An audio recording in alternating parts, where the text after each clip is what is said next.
Em 1789, mais de 30 anos antes da independência do Brasil, os escravizados de um engenho no sul da Bahia mataram o mestre de açúcar. Eu até falei sobre essa função no episódio passado. Basicamente era o responsável por supervisionar a parte do beneficiamento do açúcar, da transformação do melaço em açúcar refinado. Depois de matar o mestre de açúcar, os escravizados foram até o dono do engenho e apresentaram um documento. A gente já falou disso também, mas era muito raro que qualquer pessoa soubesse ler e escrever no Brasil naquela época. Menos ainda pessoas escravizadas, por causa das proibições e interdições. Mas não era impossível. E os trabalhadores escreveram assim: Meu senhor, nós queremos paz e não queremos guerra. Se o meu senhor quiser paz, há de ser nessa conformidade. Ou seja, a paz teria que ser nos termos deles. Daí eles fizeram uma série de exigências por melhores condições de trabalho. Queriam ter livres tanto as sextas-feiras quanto os sábados para que pudessem cultivar as próprias roças. E diziam que não aceitavam os feitores atuais do engenho. Feitor era uma outra função, né? Era o supervisor geral de toda a operação. Os trabalhadores exigiam que fosse feita uma eleição para escolher os novos feitores. E eles terminavam assim o documento: Poderemos brincar, folgar e cantar em todos os tempos que quisermos, sem que nos impeçam e nem que seja preciso pedir licença. Esse brincar e cantar tem mais significado do que parece. E daqui a pouco a gente chega lá. Isso tudo foi no engenho de Santana, que ficava em Ilhéus, no sul da Bahia. E por causa disso, o documento ficou conhecido como o Tratado do Engenho de Santana. Olha só, o terreiro Matamba Tomense Neto, ele é fundado em 1885 em uma localidade que fica numa zona rural da cidade de Ilhéus, no engenho de Santana, onde houve uma revolução escrava que se constituiu um documento, dizem, né, que é o primeiro tratado trabalhista aí entre patrão e empregados, onde esses escravos, eles pontuaram nessa carta algumas das suas reivindicações. O dono do engenho acabou pedindo ajuda para o juiz do distrito, que enviou mais de 80 homens armados para conter a revolta. Aí lá pela época da Guerra da Independência, a fazenda já estava na mão de outro senhor e teve uma outra revolta dos escravizados do engenho de Santana. Os trabalhadores mantiveram o controle por mais 3 anos. Só em 24 que as autoridades conseguiram retomar o engenho. E os revoltosos montaram quilombos nas matas ali por perto. E foi a partir dos remanescentes desses quilombos que nasceu esse terreiro que a gente ouviu há pouco, lá em Ilhéus. Aqui também minha mãe é a sala da consulta dela, onde ela recebe os clientes dela também. Aí aqui a camarinha, onde recolhe os filhos de santo. Aqui o quarto dos tatas, das macotas. Aí nós temos aqui a... Olha, meu nome é Gilmário Rodrigues Santos. Esse é um nome que eu fui batizado na Igreja Católica, mas eu faço parte também da religião do Candomblé. Sou membro do terreiro Matamba Tomense Neto, o qual eu recebi o nome de Tata Luanda Nkosi. Eu sou Tata Cambondo aqui do terreiro Matamba Tomense Neto, na cidade de Ilhéus, no estado da Bahia, no sul da Bahia. O terreiro Matamba Tomense Neto é referência na cidade por ser um dos terreiros mais velhos. Então, quando acontece algum tipo de casos desse, de intolerância religiosa, de desrespeito, essas pessoas procuram a gente naturalmente. E nós tivemos vários casos aqui em Ilhéus, vários casos. Um desses casos acabou sendo com parentes dele. O meu tio, que é casado com Imbialê Neuzira, filha de santo da minha avó. Boa parte desses meus primos, que não é daqui da comunidade, boa parte deles são evangélicos. E a mãe desses primos, a mãe consanguínea deles, é uma Ialorixá. É uma mãe de santo. E aí, meu tio faleceu. Ele não era iniciado, mas ele ajudava a Neuzira, né, em Bialê, nas obrigações e tudo. E aí, a gente foi pro funeral dele. Chegou lá, tinha muitos evangélicos lá. O pessoal da igreja, dos filhos, tudo. Quando chegou no sepultamento, o Nkosi, né, o Ogum de Neuzira em Bialê, que era a esposa de meu tio, pegou, manifestou nela. Na hora de arriar o caixão na cova, o Ogum virou, pegou ela. O orixá da Neuzira se manifestou nela. Queria se despedir do marido da Neuzira, que tinha falecido. E aí esses evangélicos começou tentando pegar o Ogum. Sai, Satanás, sai, seu diabo, tira ele, tá repreendido. O que gerou aquela confusão. E esse tipo de confusão tem acontecido cada vez mais no Brasil. A gente volta falando de um pastor evangélico que foi autuado por intolerância religiosa em Nova Iguaçu, na Baixada Fluminense, depois de gravar um vídeo mostrando que destruiu imagens sagradas. Integrantes da rede de articulação da Caminhada dos Terreiros fizeram um protesto hoje à tarde no Recife. A manifestação foi contra um pastor evangélico que divulgou um vídeo nas redes sociais com agressões às religiões de matrizes africanas. O Bahia Meio Dia Regional começa falando sobre uma denúncia de intolerância religiosa aqui em Vitória da Conquista. Uma mãe de santo acusa um pastor evangélico de agressão e intolerância. O caso foi parar na polícia. Nos últimos anos, os casos de intolerância religiosa ou mesmo de terrorismo contra religiões de matriz africana têm aumentado, têm escalado. Quando a gente vê esse tipo de caso hoje em dia, tem um grupo bem específico que costuma estar por trás. Um grupo de Bíblia na mão. Uma menina de 11 anos foi atingida na cabeça por uma pedra a caminho para um culto de candomblé no Rio de Janeiro. Segundo testemunhas, 2 homens que estavam naquele ponto de ônibus do outro lado da rua começaram então a ofender o grupo, que preferiu não reagir às provocações. Eles estavam bem vestidos, com bíblias na mão. Aí a primeira pergunta que eu faço para o senhor nesse sentido é: existe liberdade religiosa no Brasil hoje? Depende para quem. Este é o Ivanir dos Santos, que é professor, pesquisador e ativista na luta contra a intolerância religiosa. Ele também é babalaú.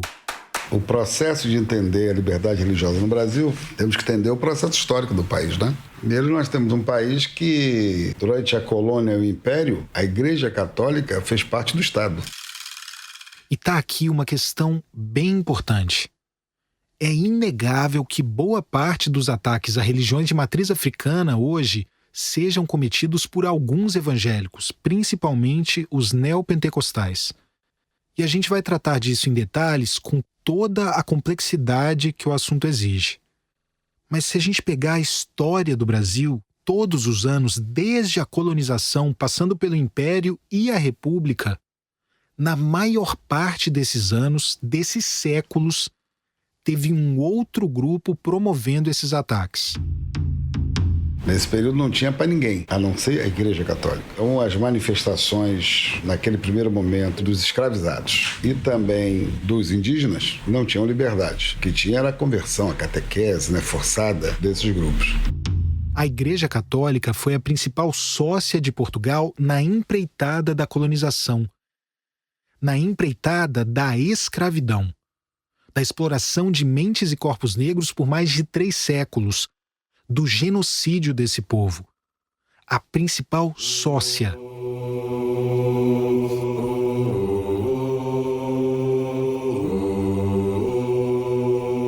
E durante todos esses anos, a Igreja Católica foi a principal responsável por perseguir qualquer manifestação religiosa que não fosse a do catolicismo.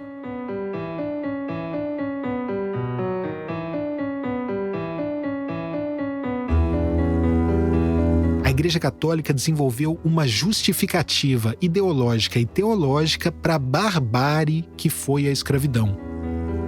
Algumas dessas ideias permanecem até hoje e dão base não só para a intolerância religiosa, para o terrorismo contra religiões de matriz africana, mas dão base para o próprio racismo.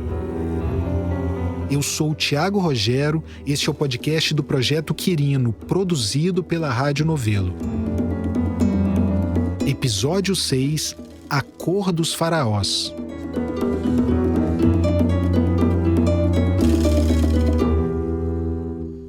Até onde se sabe, a primeira viagem de tráfico negreiro de escravizados foi lá por volta de 1440, quando um português, a mando da coroa portuguesa, foi até a região do Rio do Ouro, no continente africano, para comprar azeite e pele de leão marinho. Daí esse português sequestrou 12 africanos e levou para Portugal. Uns 3 anos depois, teve o primeiro leilão de escravizados em Portugal. E aí já eram mais de 200 pessoas, entre elas crianças.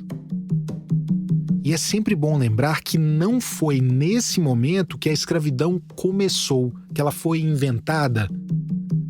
A escravidão já existia e há muito tempo. Tinha escravizado na Grécia Antiga, por exemplo.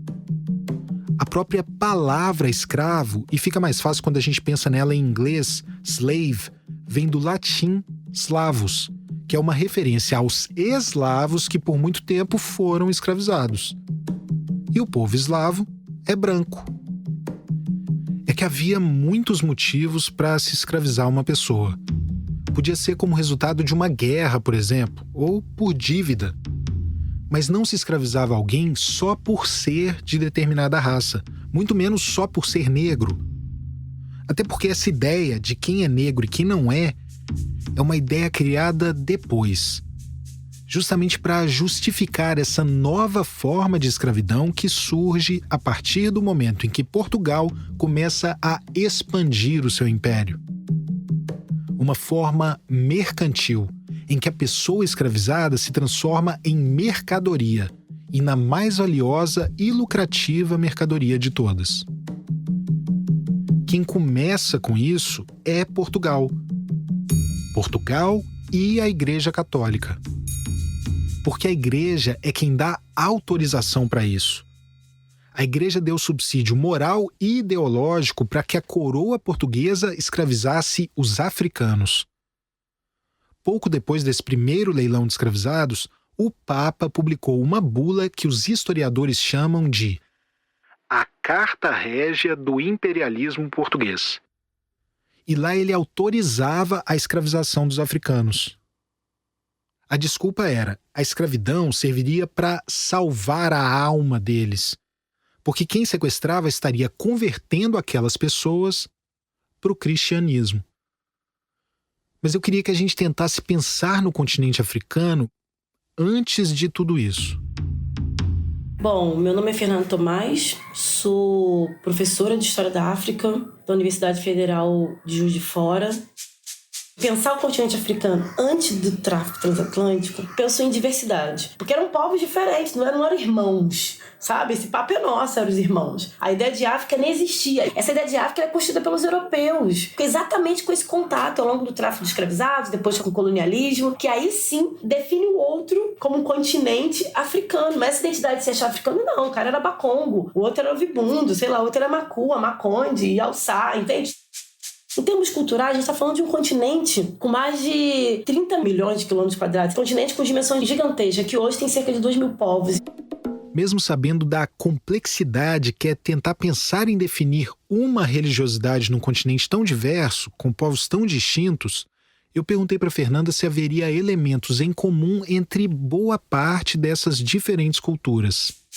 Primeira coisa, Tiago, é a gente ter noção de que é muito da nossa sociedade separar sagrado e profano. E eu não sei nem se o termo religião daria conta para pensar nessas práticas espirituais do continente africano, das sociedades africanas. Mas eu acho que o primeiro ponto a pensar é que não há uma separação. O cotidiano, ele está mergulhado em espiritualidade. Pensando na linha do deserto do Saara para baixo, é muito comum culto aos ancestrais na grande maioria das sociedades africanas, assim. O culto aos ancestrais. Eu estou falando de sociedades em que o pertencimento histórico, o pertencimento num território tem a ver com as suas heranças na relação de parentesco, as suas heranças na linhagem, né? Ou seja, é quem, na verdade, cuidou de você, é quem trouxe você para o mundo, é que, na verdade, um dia ele vai ser o mais velho e um dia ele vai ser um ancestral. E era uma relação não só com quem veio antes, mas com o território também. Tem um caso, era um jornalista conhecido, lutou para a independência de Moçambique, enfim, e queria dar um enterro digno pro pai, na concepção dele, e enterrou no cemitério da cidade. Passaram-se 20 anos, ele teve AVC, vários problemas, inclusive profissionais. Ele procurou todos os meios, né? Desde o cuidado físico, né? E ao médico, enfim, mas outras coisas acontecendo que não tinha explicação. E aí ele procurou um curandeiro. E aí o curandeiro disse pra ele: olha, seu pai quer falar com você. Você precisa jogar os oráculos pra você saber o que seu pai quer falar com você. Aí ele não acreditou, né? Eu sou homem da ciência, vou pensar nisso. Ele descobriu. O pai dele tinha sido enterrado no cemitério da cidade e ele queria ser enterrado na terra onde estavam os avós, os antepassados, os ancestrais dele. E aí ele faz a exumação das ossadas, transporta tudo para Inhambane, lá para a terra onde estavam os ancestrais. E aí teve todo um ritual, enfim, né? Após o ritual, a vida dele voltou à normalidade, entende? Tudo voltou à normalidade. Tem uma palavra de origem banto, Kalunga, e ela quer dizer um monte de coisa.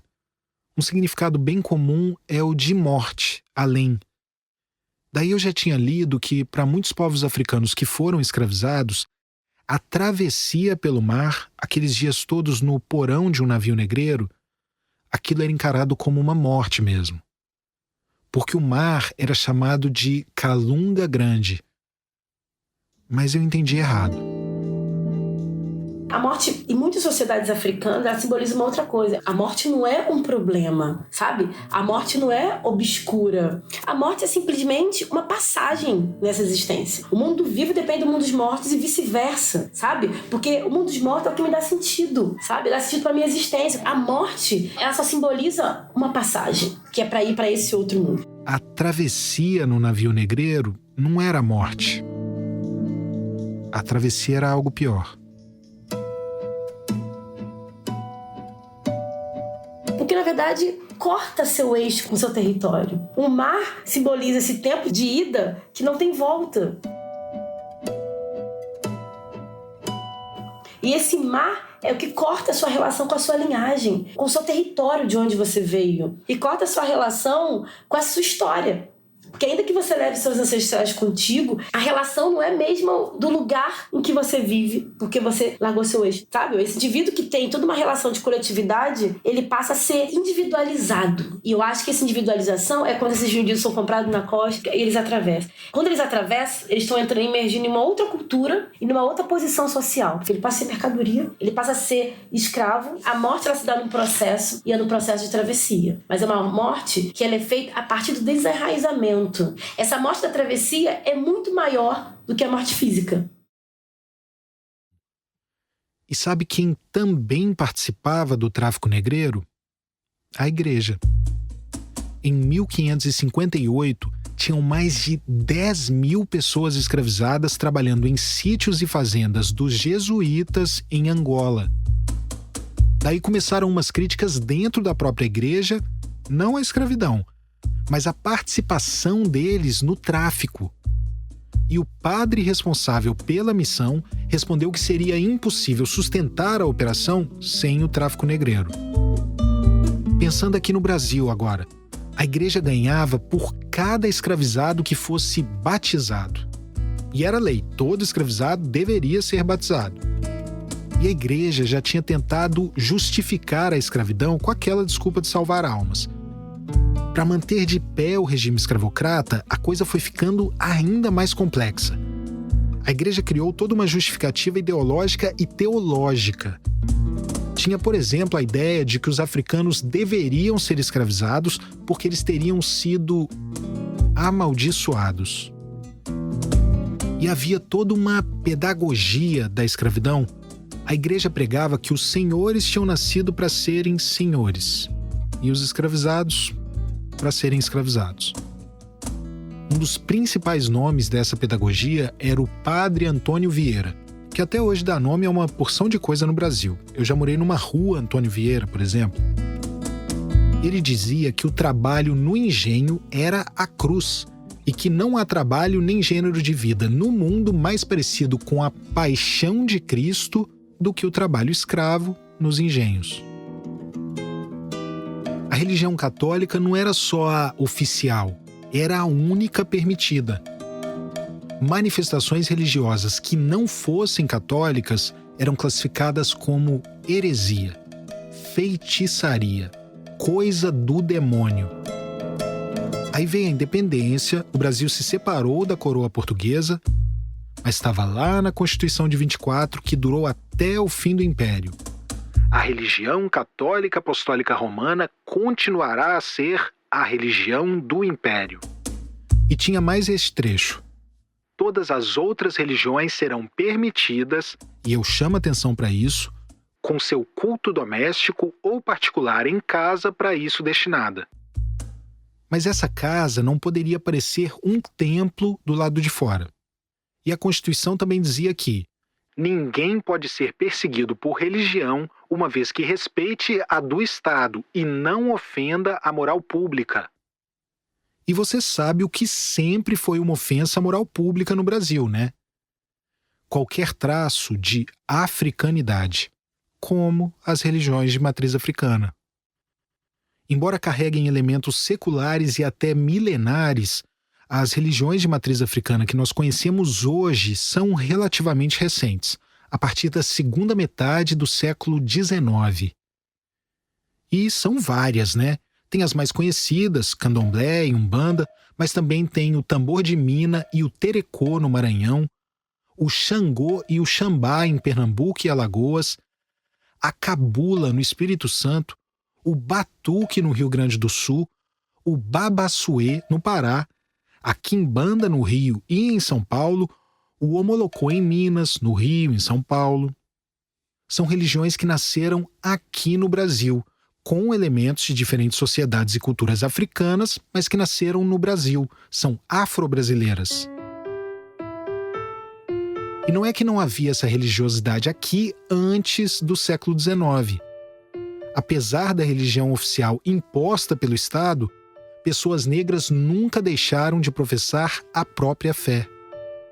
E tinha muito senhor que, no interior das fazendas, permitia isso para não provocar uma revolta. Lembra do Tratado do Engenho de Santana, quando os escravizados exigiram poder brincar, folgar e cantar sem pedir licença?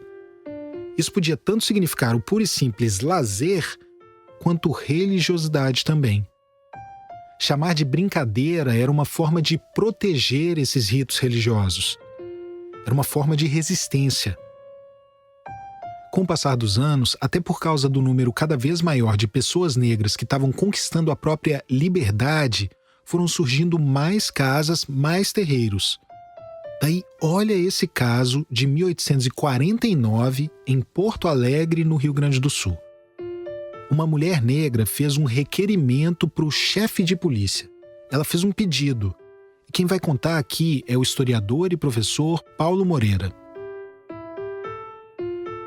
Então ela se apresenta para o delegado de uma determinada maneira, se apresentando como Maria José, Preta Forra, Rainha Ginga. Rainha Ginga. De nação Angola, com predomínio sobre as outras nações da costa da África. E ela reclama de que ela tinha uma licença para brincar com as pessoas da sua nação e ela pedia, então, que essa licença ela fosse renovada. E aí é interessante por a forma como ela se apresenta e como ela tenta disfarçar aquela manifestação coletiva, aquela manifestação comunitária como brincadeiras. E aí a polícia fica toda ressabiada, porque evidentemente, mesmo ela sendo forra, a presença dessa mulher e a liderança que ela tinha nessa comunitária atemorizava aquela sociedade branca de uma forma que essa sociedade, durante muito tempo, ficou pensando se renovaria a sua licença. A licença tinha sido cassada. E aí, então, num determinado momento, a licença dela é renovada, desde que as manifestações, as festas, os brinquedos fossem feitas extramuros da cidade, ou naquilo que se chamava na época da várzea de Porto Alegre. Lembra do nome que ela usou quando fez o requerimento para o chefe de polícia? Quando ela se apresenta como Rainha Ginga, não é uma coisa fortuita, não é uma coisa por acaso. Ela certamente escolheu aquilo ali. Talvez ali nesse momento ela estivesse dando uma intimada até no delegado, como se ela estivesse dizendo: olha, veja bem com quem você está falando, né? Eu sou Rainha Ginga, eu sou uma mulher que represento várias nações da costa da África. A Rainha Ginga, como a gente sabe, né, uma mulher que realmente existiu, se trata de Nzinga Mbund, uma mulher que viveu ali de 1582 a 1663, nunca pisou no Brasil, né? Foi uma rainha no reino do Dongo e reino de Matamba, uma pessoa extremamente importante.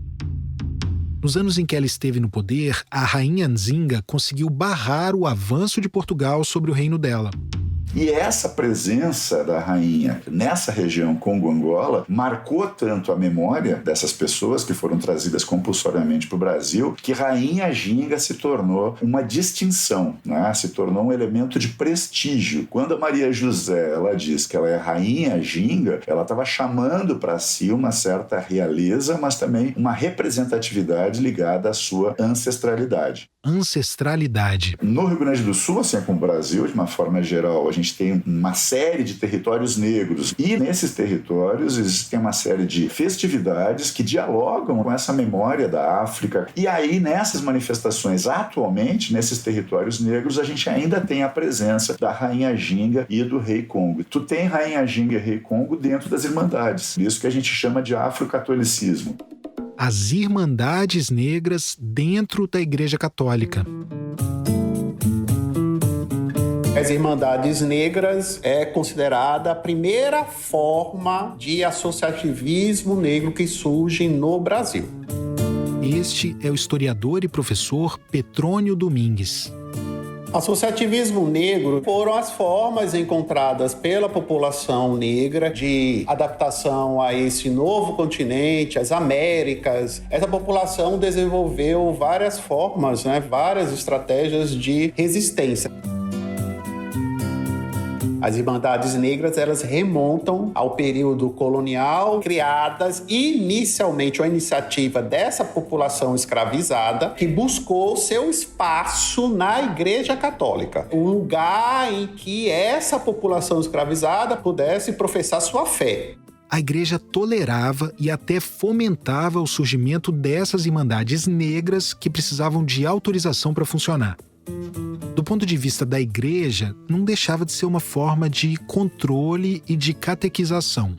Isso é pelo olhar da Igreja Católica, porque do ponto de vista dos escravizados, as Irmandades Negras eram um espaço de resistência. Era um espaço em que eles se sentiam fortalecidos, se sentiam unidos e fortes em função dessa união coletiva. Porque era um espaço em que você iria não só ter um espaço de culto, um espaço para você professar sua fé, um espaço para você poder fazer sua prece, você cultuar o seu santo, mas também era um espaço em que você ia encontrar os seus irmãos de cor. Era um espaço em que essa população de cor se unia, se fortalecia do ponto de vista da sua identidade, e era um espaço em que também se articulava a luta pela conquista da liberdade. Então, as Irmandades Negras foram responsáveis por comprar muitas alforrias. As Irmandades também construíram igrejas, porque os negros, mesmo os que eram livres, não eram bem aceitos nas igrejas dos brancos. Os africanos e seus descendentes acabaram criando um catolicismo popular, muito permeado pelo sincretismo, pela mistura de elementos com as religiões de matrizes indígena e africana. E houve muitos casos de seguidores de religiões de matriz africana que também faziam parte de irmandades católicas. E não só de seguidores, mas também de líderes dessas religiões. A mãe Aninha, uma das mais importantes mães de santo da nossa história, que nasceu em 1869 em Salvador, fez parte de 2 irmandades católicas. E além da compra de alforrias, as irmandades garantiam também uma boa morte, um enterro digno, com direito a funeral, missa. Quando João Cândido, o almirante negro, foi julgado pela Marinha do Brasil por se revoltar contra os castigos corporais na Revolta da Chibata, ele e os outros marinheiros que sobreviveram, os que não foram assassinados pela Marinha, eles foram defendidos por advogados contratados pela Irmandade do Rio. Isso tudo foi já na República, né? Porque depois da abolição e da República, as Irmandades continuaram a existir. Assim como continuou a perseguição às religiões de matriz africana. Quando é proclamada a República, é interessante observar que a abolição se dá em 88, a República vem em 89 e em 90 nasce primeiro o Código Criminal.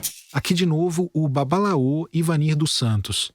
O que ele está contando é que em 1890, depois do golpe que derrubou o Império e instituiu a República, o governo provisório publicou um decreto que tornou o Brasil, pela primeira vez, um Estado laico. Ao menos na teoria. Mas ainda naquele ano veio o Código Penal. E o Código Penal colocou como crime à saúde pública a prática do espiritismo, da magia e dos seus sortilégios, além do uso de talismãs e de cartomancias. De maneira geral, tudo que não fosse uma religião cristã entrava nessa categoria aí. Na história do país, você teve sempre um grupo religioso que é perseguido pelo Estado. Na colônia do Império e no início da República, e que perdurou para depois da República, tanto que esses objetos sagrados hoje que estão no Museu da República, eu costumo dizer que é a maior prova concreta de como o Estado republicano nos tratou até hoje. No começo do século passado, a própria imprensa comemorava os ataques da polícia aos cultos de matriz africana. Os jornais chamavam de limpeza. A Polícia Civil do Rio tinha uma delegacia só para lidar com esse tipo de caso. Durante décadas, a polícia apreendia objetos religiosos e por outras tantas décadas e até muito recentemente, essas peças sagradas eram expostas num museu de magia negra. Esse era o nome. Até que a campanha Liberte Nosso Sagrado conseguiu que todo o material fosse transferido para o Museu da República em 2020. Nos últimos 30 anos, o Estado deixou ele diretamente de perseguir. E aí surgem os neopentecostais. E essa pressão vem desses grupos, mas com a omissão do Estado. E aí a gente chega a este momento atual. No interior de São Paulo, uma mãe chegou a perder a guarda da filha de 12 anos depois de denúncias de maus tratos e abuso num ritual de iniciação ao candomblé. A decisão levou em consideração acusações feitas pela avó materna da criança que não foram comprovadas. O executivo e também boa parcela do judiciário se omite diante do combate sistemático que é feito contra os cultos afro-brasileiros. Sistemático. E a coisa escalou a tal ponto que agora está acontecendo isso aqui. Traficantes estão impedindo terreiros de Umbanda e Candomblé de funcionar. Os espaços são invadidos e depredados pelos bandidos. Neste muro, a inscrição: Jesus é dono deste lugar. E como chegou o absurdo de você ter casas nossas sendo queimadas, sacerdotes sendo assassinados, tráfico de droga evangelizada, que é uma coisa que nunca se pensou em ter, que expulsa e que obriga as pessoas a destruir o seu próprio sagrado. E tudo isso, um silêncio. Eu não tenho dúvida que se fosse contra outro grupo, se agiria mais rápido. Então essa liberdade para nós nunca existiu.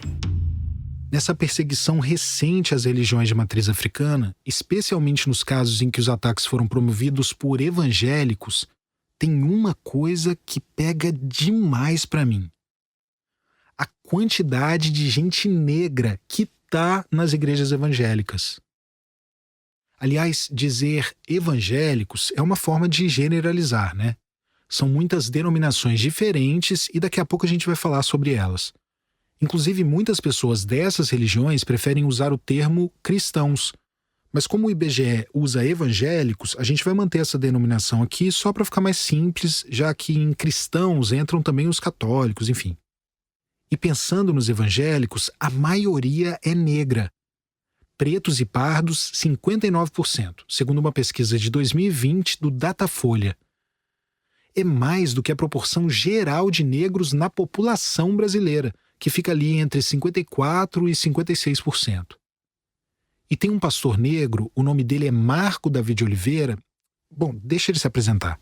Eu sou o Marco David Oliveira, sou pastor da denominação Batista, sou pastor da nossa igreja brasileira, a Igreja Batista.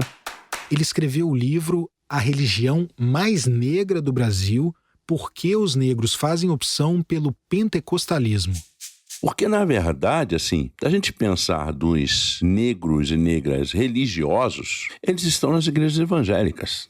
É óbvio que a maioria é católica, mas quando eu falo que a religião mais negra do Brasil é a igreja evangélica, eu não estou falando de simplesmente crentes nominais ou de católicos nominais. Eu sou católico, nunca vou à igreja, não participo de absolutamente nada, mas sou católico. Na igreja evangélica não é isso. Então é nesse sentido que eu falo que a religião mais negra do Brasil é a igreja evangélica.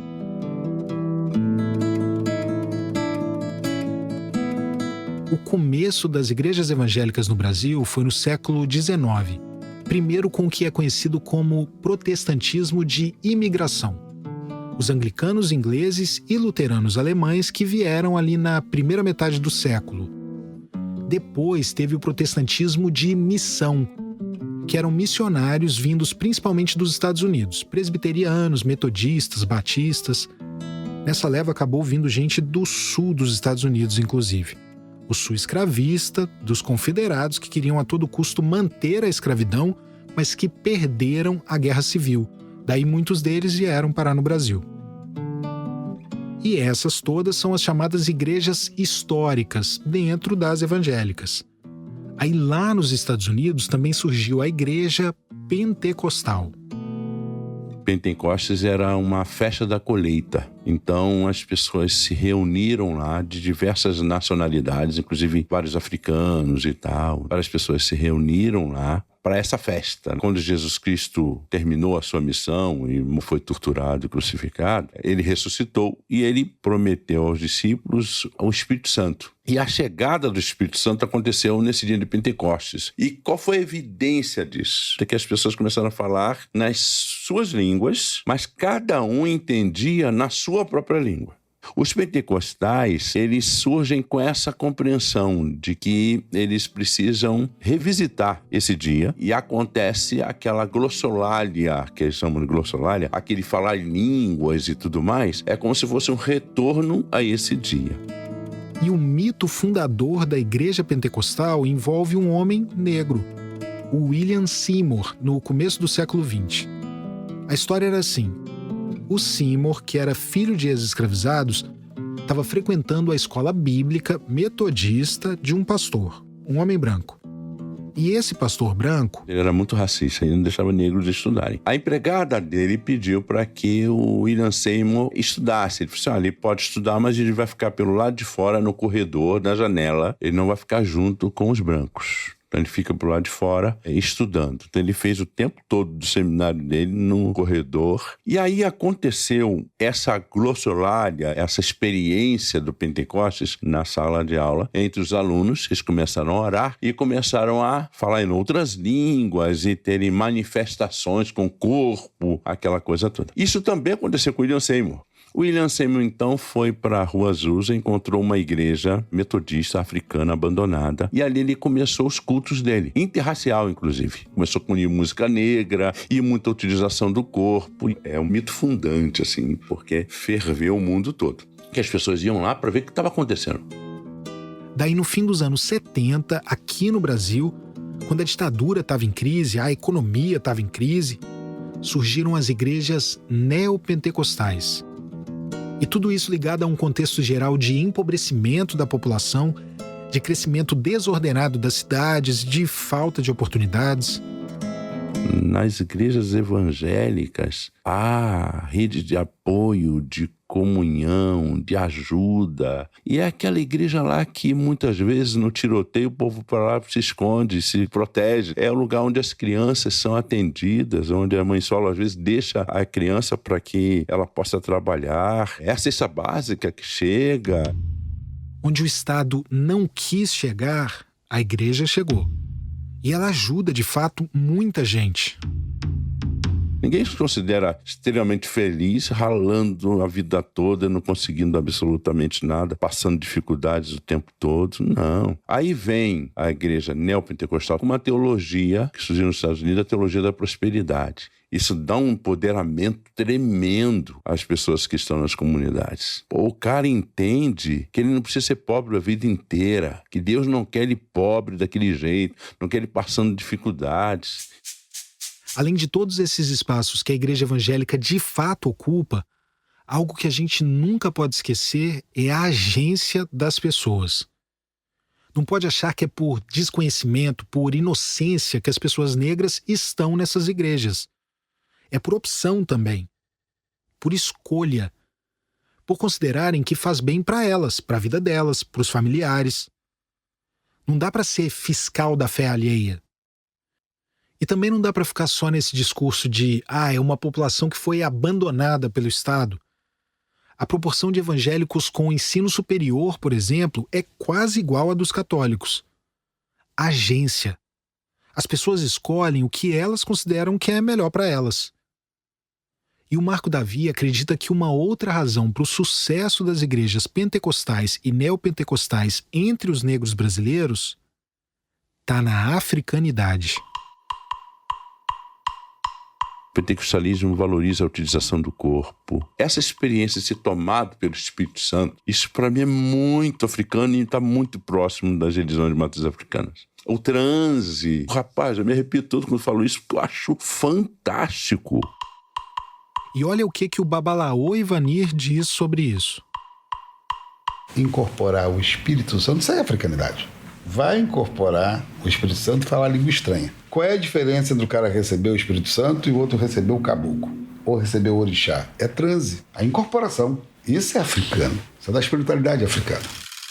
Não é todo mundo, claro, que reconhece essa africanidade. E isso tem um motivo.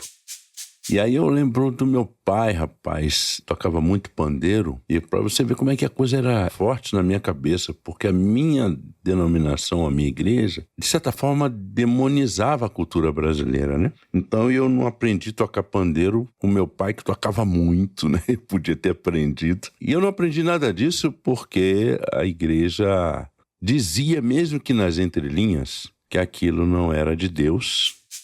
Tem 2 mitos de 2 maldições que são espalhados até hoje por alguns pastores.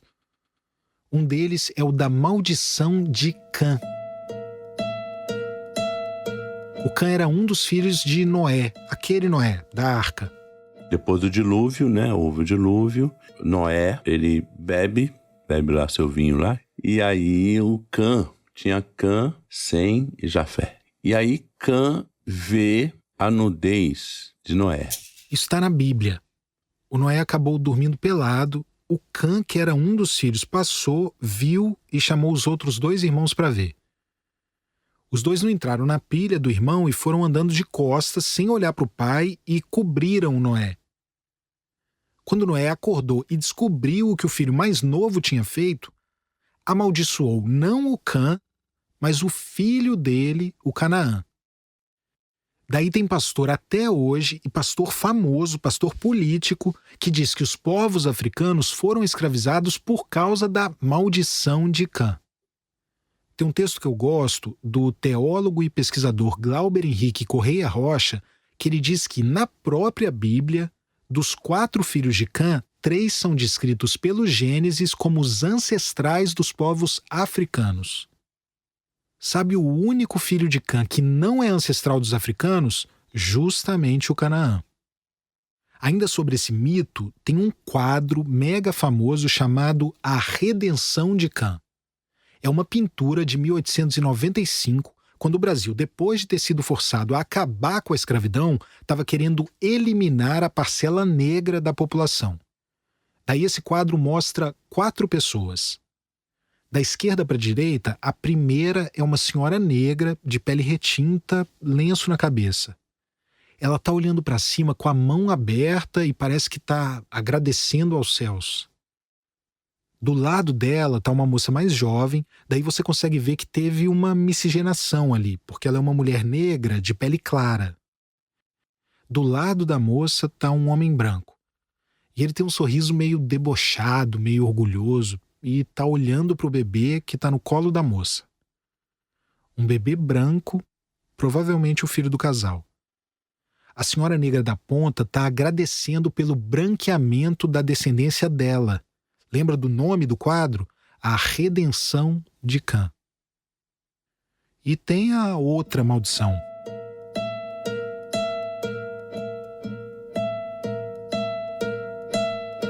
Um dia eu estava num seminário, jovens seminaristas, tinha uns 30 mais ou menos. Eu era o único preto no meio deles, né? E eu estava fazendo a palestra. E aí eu perguntei a eles, qual a maldição de Caim? E todos em coro responderam a cor preta.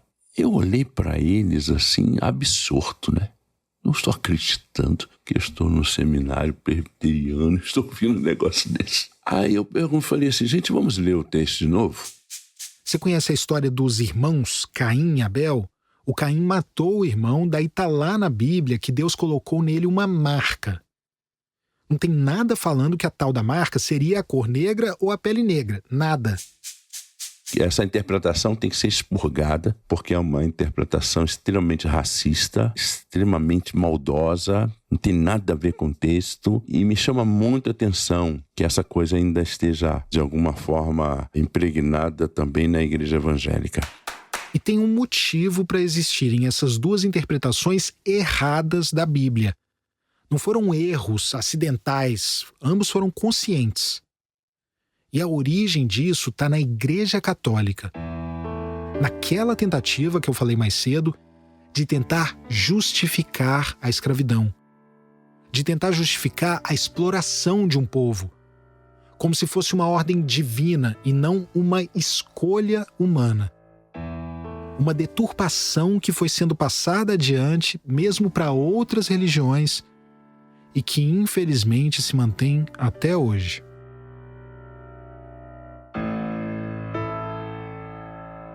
Eu já, nesses praticamente 30 anos, estou no meio evangélico falando contra o racismo da igreja. Já fui espizinhado de todos os jeitos que você possa imaginar. Um dia eu estava no conselho de pastores, disseram que eu estava cheio de demônios e que queria dividir a igreja. Quando eu terminei, eu vi aquilo tudo, aquela violência toda, naquele momento, rapaz, eu senti mesmo Deus falando no meu coração, é isso que eu quero que você faça. Eu quero que você continue falando contra o racismo na igreja, porque racismo é pecado. Tira a possibilidade do outro ser imagem e semelhança de Deus, como inclusive a Bíblia diz. Tira a possibilidade do outro ser, existir, ter sua própria alteridade. É pecado, pecado. E é sempre bom destacar que não são todos os evangélicos que são racistas. Ou enfim, todos os pentecostais ou neopentecostais. É claro que não são todos. Obviamente há muitos evangélicos que discordam disso, que combatem isso. E a gente precisa lembrar que os evangélicos também sofrem preconceito. E uma boa parte desse preconceito está fundada justamente em todos aqueles elementos que, como a gente ouviu há pouco, remetem à africanidade. Como o transe. Como se falar em línguas fosse algo risível, como se fosse algo primitivo. A gente já ouviu essa história. É preconceito puro e simples. Preconceito contra uma religião majoritariamente negra. É uma violência que se retroalimenta. E também é importante destacar que tem gente de outras religiões que também ataca as de matriz africana. Gente que também é racista. Ou que no mínimo cruza os braços, que se cala diante do racismo, o que é tão baixo quanto. A sociedade precisa entender que o ataque às religiões de matriz africana é um ataque à democracia e às liberdades. Só isso é o que as pessoas pensam. Porque hoje somos nós. Eu sempre digo, né? Primeiro nós vamos para a fogueira, mas depois vamos os outros. Entre os católicos, tem um grupo ultraconservador no Rio de Janeiro que recentemente impediu a realização de uma missa histórica do Dia da Consciência Negra porque tinha atabaque na celebração. Depois de a igreja passar séculos lucrando com a escravidão, foi só em 1839 que um papa, pela primeira vez, condenou o regime escravocrata. Do outro lado da moeda, é inegável que alguns avanços sociais dos últimos anos no Brasil foram graças a movimentos que surgiram dentro da Igreja Católica, como, por exemplo, os pré-vestibulares comunitários que garantiram a entrada de muita gente negra nas faculdades. Assim como tem muito projeto social de igrejas evangélicas literalmente salvando vidas de pessoas negras. Nem tanto ao céu, nem tanto ao inferno. Mas é difícil demais entender que em qualquer religião haja pessoas racistas. Ainda mais num país em que mais da metade da população é negra. Entre os muitos evangélicos progressistas e antirracistas que existem, um que eu acho que você deve conhecer é o pastor Henrique Vieira. Ele é autor de livros, já declamou em música do Emicida. Eu entrevistei ele para o Vidas Negras, que é o podcast que eu fiz antes desse aqui. E eu não esqueço de algo que ele me disse nessa entrevista. Ele me contou que a primeira igreja protestante do Brasil era negra, nasceu no Recife. Quem criou ela foi o Agostinho José Pereira, o Divino Mestre. Foi um líder rebelde, um líder popular, um líder da população negra do Recife e que era cristão. Este é o historiador e professor Marcos Joaquim Maciel de Carvalho. O primeiro documento que ele encontrou sobre o Divino Mestre relatava a prisão dele, em meio à Revolução Praieira, que foi uma revolta que aconteceu por causa de uma briga política entre liberais e conservadores no fim dos anos 1840. E o Divino Mestre foi preso sob uma alegação.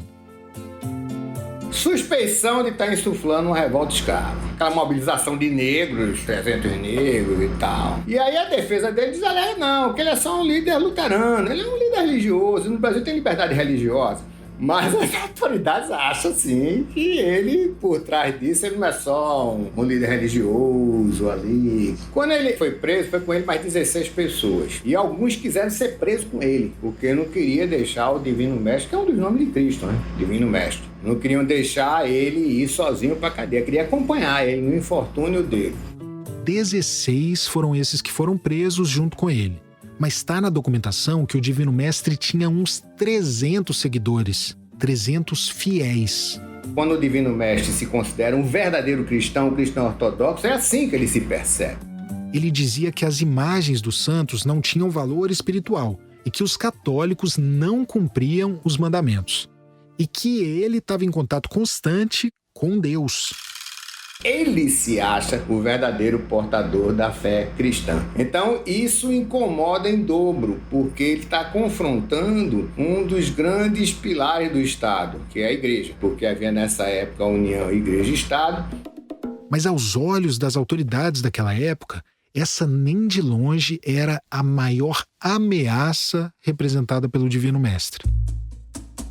É um herói, rapaz. Eu fico imaginando, rapaz, naquela época, no Recife, o cara alfabetizando negros. Claro que isso é rebelde. Pode alfabetizar negros. Você está entregando um instrumento a essa população escravizada poderosíssimo. E você lembra, e a gente já falou sobre isso, da quantidade de impedimentos que havia, como leis, por exemplo, para que pessoas negras pudessem aprender a ler e a escrever. Isso tudo que o Divino Mestre estava fazendo foi uns 40 anos antes da abolição. E ele então foi capturado porque ele representava uma grande ameaça, porque ele estava alfabetizando negros e negras na cidade do Recife e defendia um cristianismo próprio, não era o católico. No julgamento, a esposa dele contou que ela viu Deus num sonho.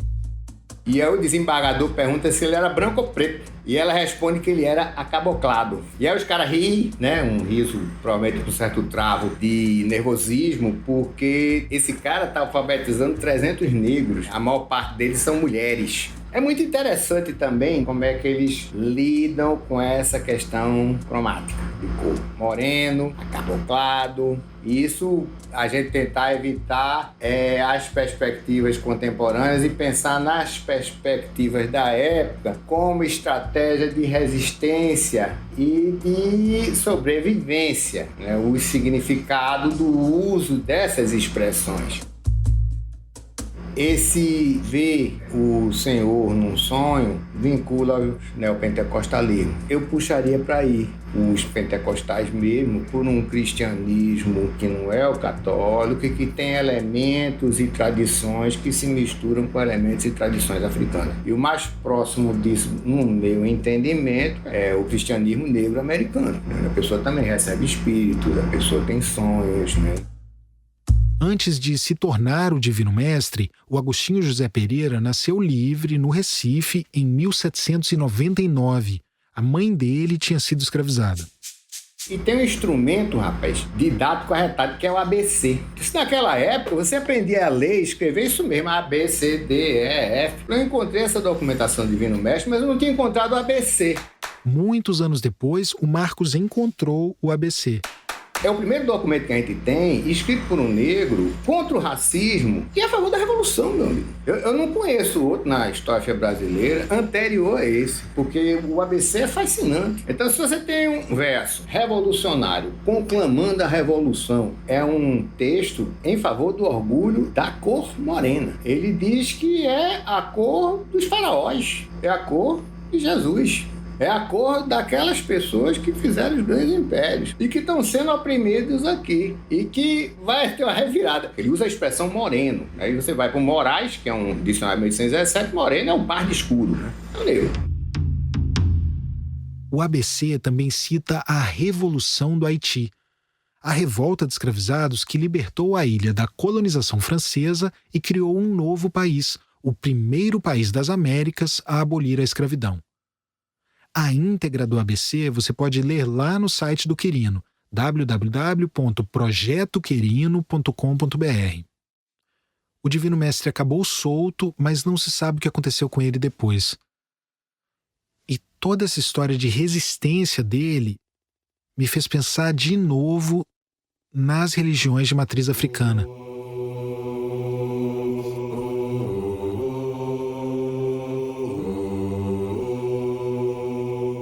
Quando a gente vê todas essas notícias de que traficantes expulsaram o povo de Santo das comunidades. É óbvio que isso deve ser combatido, que não pode ser normalizado, não pode ser romantizado. Mas tem uma outra coisa também. E aqui de novo o babalaô Ivanir dos Santos. Expulsou da comunidade, não tem mais. Isso é o que se acha. Mas se tu for andar direitinho aí, a turma já sabe que na segunda-feira, cadê o fulano? Tá na casa de Cicrano, né? Quando a gente vai lá ver e tal, tá lá alguém virado no Exu dando consulta. Apesar de todas essas pressões, o nego fica quietinho, mas vai, entendeu? Não tem publicamente, ó, não pode, né? Entendeu? Mas não pode não quer dizer que o nego não faça. E a comunidade às vezes é coberta mesmo, né? Tem gente que é coberta, não quer nem saber. É, resistência sempre, né? A lógica da existência negra no Brasil é resistência. Isso, né? Por isso que vai sobreviver. Por que você acha que esses anos todos, perseguida pela Igreja Católica, mais de 350 anos, depois perseguida pelo Estado, pela República, a parada da República.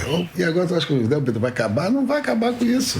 Comum é chegar na Igreja Católica e ver o cara lá, é o ministro da Eucaristia. Aí quando de noite você vai na Umbanda, tá o cara lá, é o Ogã. É assim que sobreviveu, entendeu? E aí? Entendeu?